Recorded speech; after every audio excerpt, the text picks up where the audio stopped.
Hello everyone, how are you folks doing? My name is Armando. In this video, I'm going to be talking about the rise and fall of sugar and the impact of sugar in Hawaii. It's a very interesting thing. Sugar has really impacted Hawaii in many ways, and it goes all the way back to times it was first introduced to Hawaii, by its first inhabitants in approximately 600 AD, around there. Hawaiians didn't have any written records or written language at that time, but it was observed by Captain Cook upon arrival in the islands in 1778. And so sugar quickly turned into a big business. It generated a rapid population growth in the islands, with about 337,000 people immigrating over the span of a century. Now, a lot of these immigrants that came to Hawaii worked on the sugar plantations. The Chinese, the Japanese, Filipino, Korean, Portuguese, and with them they brought their cultures to Hawaii. So that's why, and today, it impacted Hawaii's culture very much. They kept their cultures and they brought it here, and in the food that we eat, and you know, in many ways, it impacted our culture here. Now, another thing to note is they used to have different camps back in those days. Back in the plantation days, they had the Japanese camp, the Chinese, Filipino, Portuguese, Spanish. They had different camps, plantations. The first sugar mill uh, was established at the old sugar mill in Koloa. And that was in 1835. That's on Kauai. 1 year later, and 8,000 pounds of sugar and molasses were shipped to the United States from that mill. And by the 1840s, sugar plantations were set up throughout the entire Hawaiian Islands. And my grandfather also was involved in that. Edward Bailey was my great grandfather in Wailuku. And he also got involved in setting up a sugar mill, Wailuku Sugar Mill, back in those days. But there were sugar mills all over the place.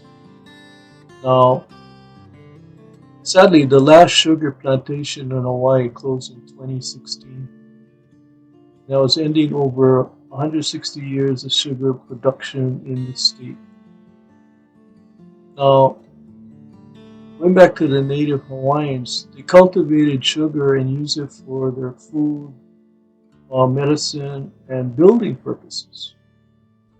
However, the method of processing sugar was introduced to the Hawaiian Islands in the early 19th century. Uh, Actually, the first sugar mill was actually created on the island of Lanai in 1802 uh, by an unidentified Chinese man who returned to China in 1803. But the but the only the old sugar mill, established in 1835 by Ladd and Company, is the site of first sugar plantation. So in 1836, the first 8,000 pounds of sugar and molasses were shipped to the United States. Okay. Now, the sugar grown and processed in Hawaii was shipped primarily to the United States and in smaller quantities globally. Sugarcane and pineapple plantations were the largest employers in Hawaii at that time. Today, sugarcane plantations are gone, production having moved to other countries. And the reason for that is cheaper labor in those countries. Another thing, I have another video about the called the Hanapepe Massacre, which was on Kauai.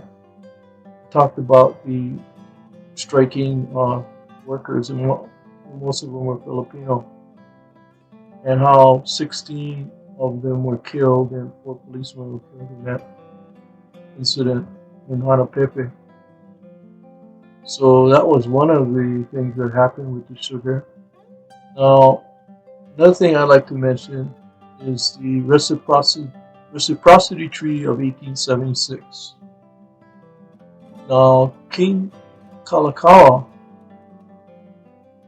okay, at that time signed the Reciprocity Treaty, and that Reciprocity Treaty brought great prosperity to Hawaii, because now Hawaii was able to ship the sugarcane to the United States tariff-free. But in turn, the United States established a naval base at Pearl Harbor. So that was the Reciprocity Treaty of 1876. Okay, and it was renewed, I think, in 10 years later or so, 1887. Now, in 1890, McKinley put a tariff. He eliminated the duty-free status of the Hawaiian sugar. Okay. Now, sadly, another thing I want to mention too is the history of the Hawaiian Kingdom is the Bayonet Constitution, which King Kalakaua was forced to sign, which, a lot of the rights are given to the his cabinet and the legislature. And American businessmen were, he was actually forced at gunpoint to sign that. So a lot of the power of the monarchy was lost at that time. It disenfranchised a lot of Hawaiian voters. And so that was the Bayonet Constitution. So when he died and Queen Liliuokalani became queen in 1891, she wanted to get rid of that, Bayonet Constitution, go back to restoring the rights of the kingdom, the monarchy, I should say, and the voting rights. And American businessmen, they were against that.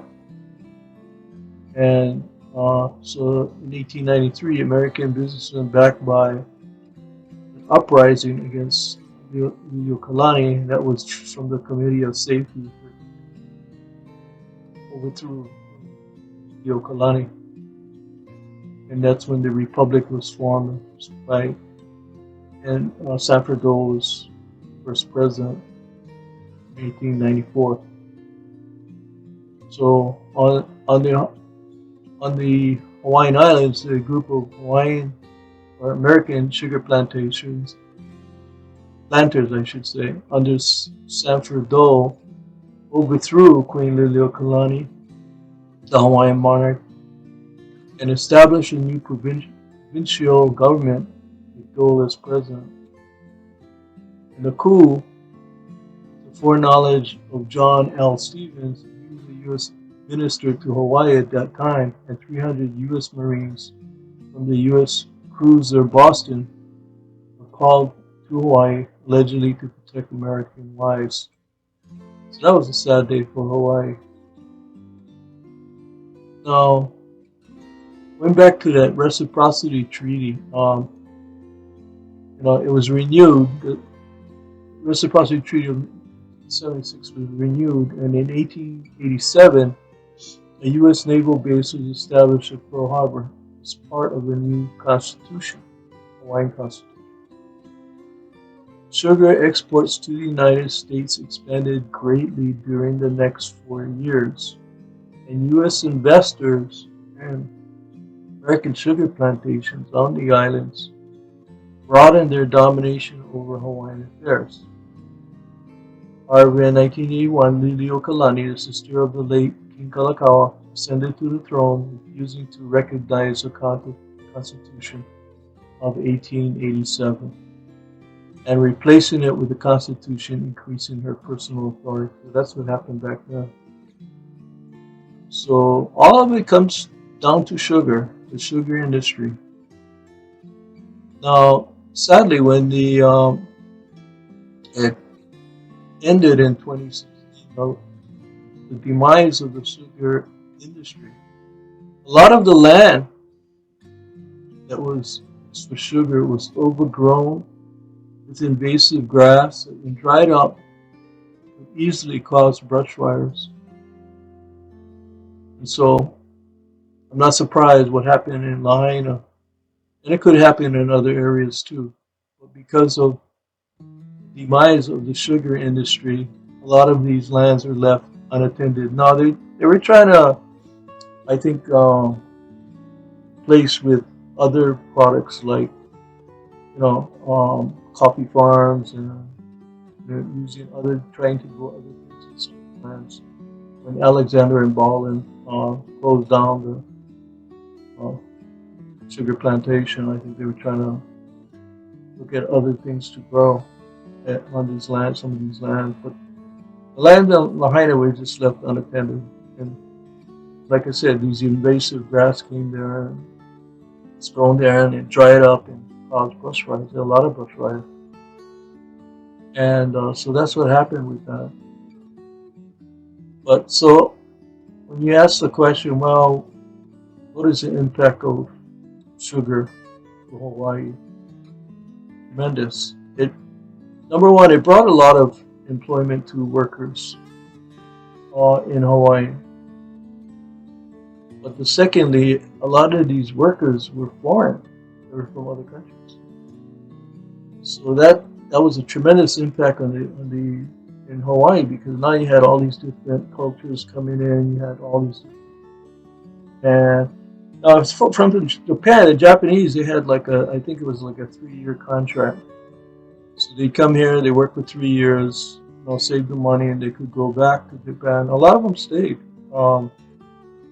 Same with the Chinese. A lot of them stayed. They opened businesses here in Hawaii. They still have businesses to this day in Hawaii. Like I said, because of sugar, it all goes back to sugar.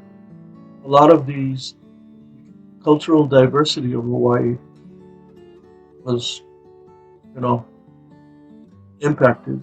And so now today we have all these different races. I grew up in my neighborhood, all with Japanese and Chinese. All my neighbors and friends growing up too, even in school. All different races. Hawaii is like a melting pot. And a lot of it goes to sugar, comes back to sugar. Sugar, on the positive side, it brought a lot of prosperity to Hawaii, because of the profits. A lot of the profits were the landowners, but brought employment to the people, that type of thing. So it was a lot of good that came out of it, and plus the U.S. was able to establish the naval base in Pearl Harbor. Like I said, the demise of it, Lahaina, when you think back, Lahaina, they diverted a lot of the water for these sugar plants to grow the sugar. Now, Lahaina, my understanding is Lahaina used to be a wetland before. A long time ago, it used to be a wetland. Lots of water. And then a lot of this water, over time, everywhere, not just Lahaina, but everywhere, was diverted. And it kind of upset a lot of people, Hawaiians especially, who used the water to grow kalo and these types of kalo farmers. And they're trying to restore a lot of that today, kalo farmers. So, but that's the end result. There's no surprise what happened. And it's all because of sugar. So, like I said, there's a lot of pros and there's a lot of cons of how sugar impacted Hawaii, and today it's all gone. And sadly, the town of Lahaina has been burnt down because of that. But you got to think back what caused all of these things. And you have to look at the history of Hawaii and the sugar industry. Back when the sugar, what they used to do is they used to burn before the harvesting the sugar. They burn the sugar. A lot of smoke. A lot of people. I remember I talked to a lot of people on Maui, and they were really upset over that. The smoke. Every time they burned the sugar cane, and then they would harvest it. A lot of people were really angry about that. But so today, a lot of people are now happy because they no longer do that. So the air is a lot cleaner, not polluted with all that smoke. But anyway, that's the so that was a bad side of it. So there's a sugar. In conclusion, sugar has a tremendous impact on Hawaii in many many ways, and it's all gone today. But we're still feeling the effects, like I said, of the diversion of all that water, Lahaina and other places. Today, it's impacted us. It's impacting us. We're feeling the effects of it. Well, anyway, I just hope you enjoyed this video in the history and the impact of sugar, the rise and fall of sugar, and the impact of sugar in Hawaii. Mahalo for watching, and ahui ho.